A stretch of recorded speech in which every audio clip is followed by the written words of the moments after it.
आज संसद में वेतन का सवाल नहीं था, सवाल था सम्मान और पहचान का। क्या आंगनवाड़ी आशा बहनें वर्कर्स हैं या सिर्फ ऑनरेरियम पर टिकी व्यवस्था? बड़ी खबर, आंगनवाड़ी आशा वर्कर्स को लेकर सदन में बड़ा सवाल। मेरे प्यारे देशवासियों, देश की मेहनतकश माताओं और बहनों को मेरा प्रणाम। आज सदन में एक ऐसा सवाल उठा जो सीधे देश की स्वास्थ्य, पोषण और शिक्षा व्यवस्था की नींव से जुड़ा है। क्या आंगनवाड़ी वर्कर्स, हेल्पर्स, आशा वर्कर्स और मिड डे मील कर्मियों को वाकई वेजेस मिल रहे हैं या सिर्फ ऑनरेरियम कहकर जिम्मेदारी निभाई जा रही है? सदन में क्या कहा गया? सदन में साफ शब्दों में कहा गया कि आंगनवाड़ी वर्कर्स, हेल्पर्स, आशा वर्कर्स और मिड डे मील कर्मी देश के सबसे कम भुगतान पाने वाले वर्कर्स हैं, जबकि उनसे सबसे ज्यादा सामाजिक जिम्मेदारियां निभाने की उम्मीद की जाती है। ये भी स्पष्ट किया गया कि वेजेस समय पर मिलने की बातें तो होती हैं, लेकिन वेजेस की कोई साफ परिभाषा ही नहीं है। सवाल बिल्कुल सीधा था, क्या इन्हें वाकई वर्कर का दर्जा मिलेगा या नहीं? ऑनरेरियम नहीं, वेजेस चाहिए। सदन में जोर देकर कहा गया कि आंगनबाड़ी और आशा वर्कर्स को सांस लेने लायक आमदनी, बच्चों का पालन पोषण करने लायक वेतन, परिवार चलाने लायक आर्थिक सुरक्षा मिलनी ही चाहिए।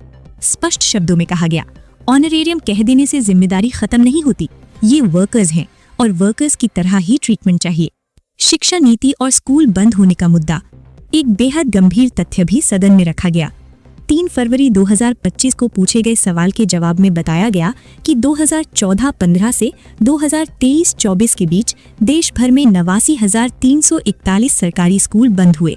इसका सबसे ज्यादा असर पड़ा एसटी, एससी, ओबीसी, गरीब और ग्रामीण तबकों पर। वक्तव्य में कहा गया कि नई शिक्षा नीति के नाम पर रैशनलाइजेशन किया गया, लेकिन इसका नतीजा स्कूल बंद होने के रूप में सामने आया। जम्मू और कश्मीर का उदाहरण, जम्मू और कश्मीर को लेकर भी सीधा सवाल उठा। आंगनवाड़ी वर्कर्स को पूरे देश में सबसे कम ऑनरेरियम मिलता है, सिर्फ एक केंद्र शासित प्रदेश इससे भी पीछे है।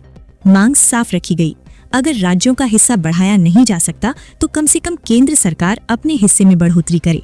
हेल्थ और एजुकेशन पर चेतावनी, सदन में ये चेतावनी भी दी गई कि शिक्षा और स्वास्थ्य धीरे धीरे कमर्शियलाइजेशन और प्राइवेटाइजेशन की ओर जा रहे हैं, जबकि गरीब तबका न प्राइवेट स्कूल न प्राइवेट अस्पताल अफोर्ड ही नहीं कर सकता।